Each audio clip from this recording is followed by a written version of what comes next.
All right. Hey, good morning, everyone. Melissa here. So, thanks for joining me. I hope everyone had a great Thanksgiving. It's snowing over here in Colorado Springs. I love the snow. Something that I miss about New Hampshire is the snow. I absolutely love snow. So, be on your feet, ladies, because when you're going through a divorce, it can get really ugly. I mean, really ugly.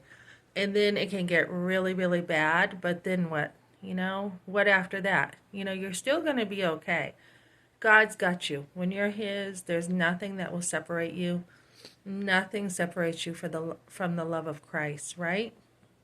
It says in Romans that neither life nor death, nor principalities, nor I'm going to have to go back to the verse, but the verse continues with like nothing, not the depth of the sea, nothing will separate you from the love of Christ.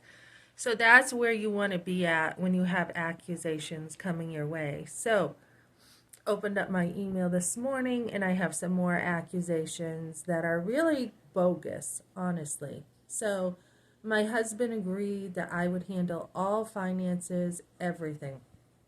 So, as I said yesterday, he knew all about this. He knew when I applied to, mortgages and stuff to help us find housing.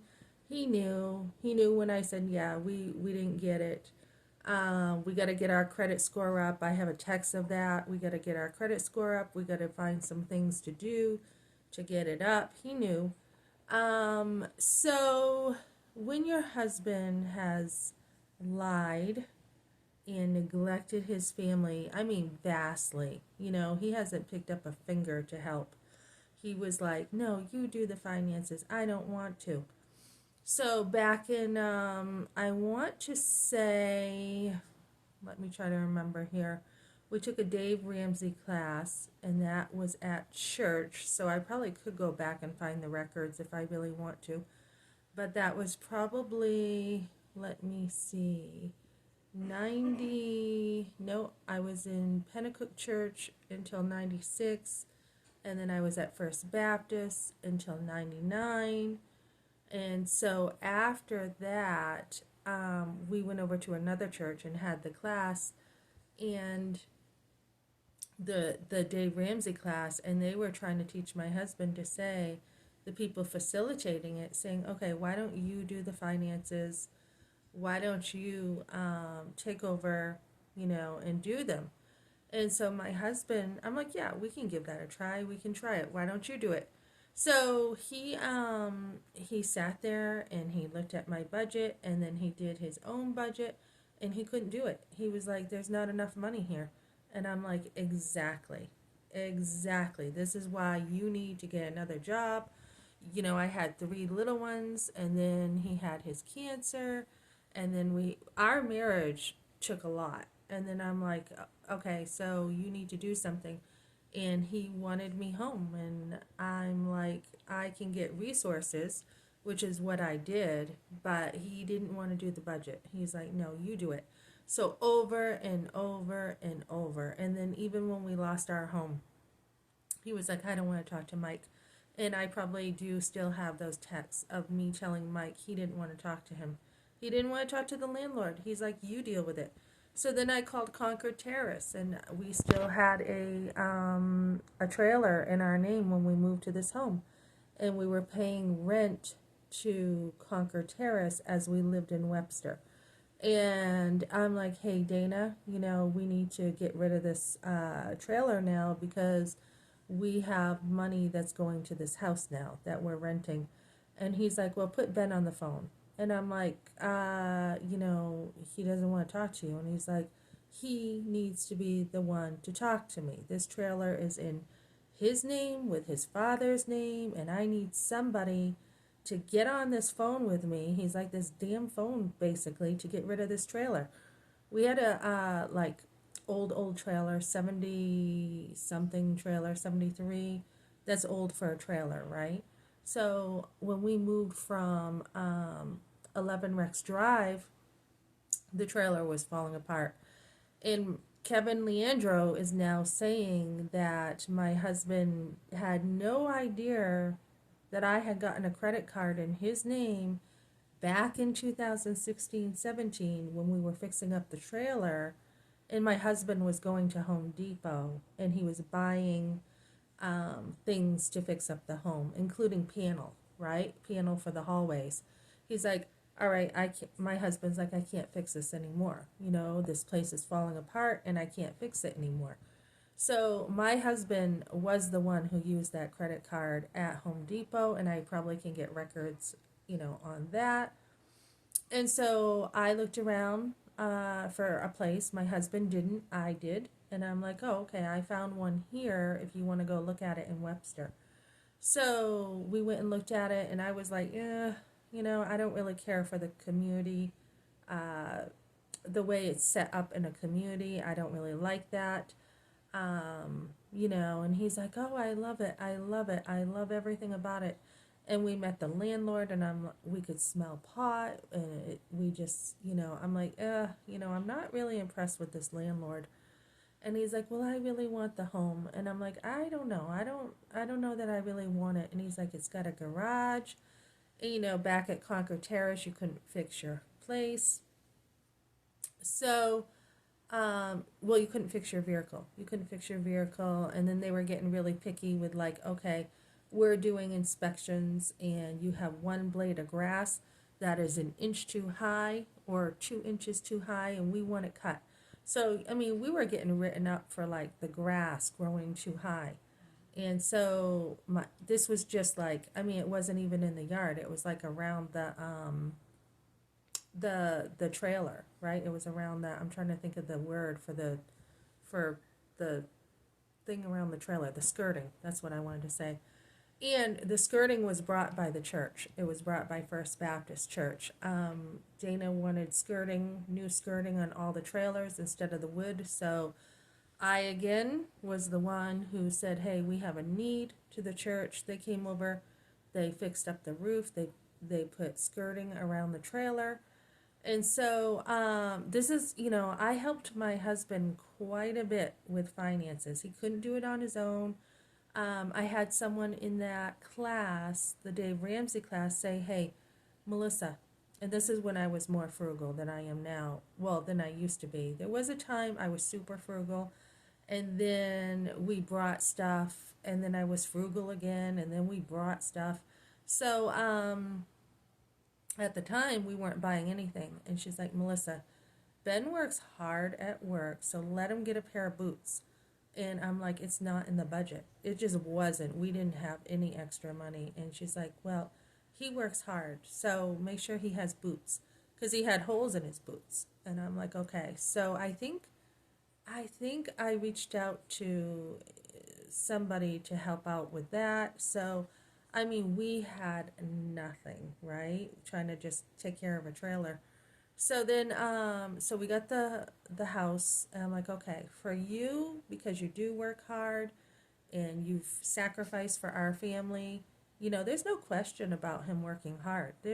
I mean, yeah, he goofs off at work, so that's not really hard work as a hard job, but he worked for years, right? So, and I appreciated that, but we're not talking about that. We're talking about having a job that uses you. And Stratum Tire did this too with Jeff DeSico. They had him working day and night. He ended up having a heart attack, and that was, of course, Jeff's choice to work that much. But um, the point is, it's still a low paying job. After 22 years, you're making what, $18 an hour? That's very low paying. So that's what I'm talking about. I'm not talking about his effort to go to work every day, 6 days a week, and to work overtime on Saturday. I'm not talking about that. So I was like, yeah, he deserves something for all the years he sacrificed for us. So I'm like, I'll go to work. I was already going to work. He wanted me to stay home. And I'm like, look, this trailer is falling apart. You need more help than me just being home. You need a lot of help. So I am going to work. So whether you like it or not, I'm going to work. So our marriage before that was based on him wanting me to stay home. And I struggled with that because I was brought up to work. I mean, since I've been 14, I've been working, and I'm like, this is really hard for me. So I always had to do something, and I'm still like that. I always have to do something. So, I mean, when we were married, I was working at Eagle Square, and we took the weekend off for our honeymoon. I only took a weekend off, that's it. And then before that, I was at Beefside. But, anyways, when I had my firstborn son when I was pregnant, the Medicaid made more sense, so I stayed home with him. And then I went to work at Hometown Market in Pennacook, and I was torn as a mother. I was like, oh my goodness, this is like so hard for me to go to work because I miss my son. I don't want to work when I miss my son. So he was still, very little. My husband was falling asleep watching him. And I'm like, okay, I'm done working. You're falling asleep because he's working at night and he's tired during the day. So that didn't work. And so we had our second son. We had moved to 11 Rex Drive. Had our second son. I was shoveling. I was doing newspaper routes. I mean, then I worked at Allen's restaurant. I did something all the time to try to help my husband. But my main job was staying home with my kids. So anyways, I took all the resources. It just made sense to take WIC, Medicaid, everything. So anyways, back to my story. I'm just having a long story today to get this all taken care of. So anyways, we're in Webster, and back to Dana, he's calling me, and I'm like, look, we need to stop. We just moved. We're still paying for this trailer. The house is enough to pay for. We need to get rid of this trailer now, because it was either take care of this trailer and then move, or move and then take care of the trailer. And I was like, look, this is a danger now where the roof almost caved in on us in winter. My son happened to be there and was able to get up there and shovel. But I'm like, we are going to have to move first for our safety, and then we'll figure out the trailer after. So we had paid a few months on the trailer, and I'm like, Dana, we need to get rid of this. So he's like, okay, so this is in your husband and your father-in-law's name. I need your husband to call me. So I'd be like, Ben, you gotta talk to Dana. Nope, I don't want to. I'm like, you need to take care of this because we're paying for this. And so I had to call Dana Rude, and I had to go get my husband while Dana was on the phone and say, Dana, hold on, I am going to go get Ben to get on this phone. So I had to go downstairs, go get him, and then he came to the phone reluctantly, and Dana was the one who helped us take care of that. He's like, he just, he's a businessman. He owns Concord Terrace Trailer Park. He's owned that for ages. He's owned a lot of trailer parks. So he's like, look, that trailer needs to be taken care of, and you're going to, be responsible for taking care of this. We're going to do this and we're going to do that. So I said, Dana, can you give us a break here with the rent? And he's like, yeah, I'm going to give you a month off the rent. So he actually, saved us some money. And he's like, just, sign the trailer over to me and I'm going to trash it. And it was all taken care of. But so this is the kind of stuff I had to deal with as a wife. I had to take care of, all the finances, all the financial decisions. So when Mike was like, Mike, the landlord in Webster, he's like, I'm selling this place. And I'm like, he had just said, you're not on the lease anymore. So I'm like, why aren't we on the lease? He's like, I just don't want to do a lease anymore. And I'm like, well, okay. He goes, we're going month to month. All right. So we saw it coming. And then when he did month to month, he put our rent up by $300 at once. And I already said to my husband, I don't think I really want to rent from this guy. And he's like, this is Mike DeCroto, and he owns real estate in Massachusetts too. So he's like, well, we'll just enjoy the home and not worry about him. And I'm like, okay, fine. So we moved in. We were desperate to find a place, and we moved in, and we loved it for 4 years. And then Mike showed his true colors, and he also didn't take care of mold. He was saying he would bring up some stuff to clean the water. He didn't do that. He said he would paint the place because it had paint spots. He didn't do that. So there was a lot to deal with. And so I said, okay, so he's like, yeah, we're going month to month. So he did $300 up at once. And then right there, I'm like, that's it. This guy is not getting another dime. So he had already intended to sell the place when he broke the lease. And I'm like, okay, you're going to wait on your money. You're waiting. We're going under COVID, which is a protection for people during COVID. The whole world, closed down. So, of course, any help you can get is you should take, because it's not your fault that the government screwed everyone over, right? So, so I'm like, I had gotten sick, and I'm like, we're doing the COVID declaration. You're waiting for CAP to pay you. They already told me that we qualified. So I'm like, you're waiting. We are not going to double pay you. And actually, 1 month he was like, well, I need something. So I did pay him, I think it was October, November rent. I did pay him 1 month.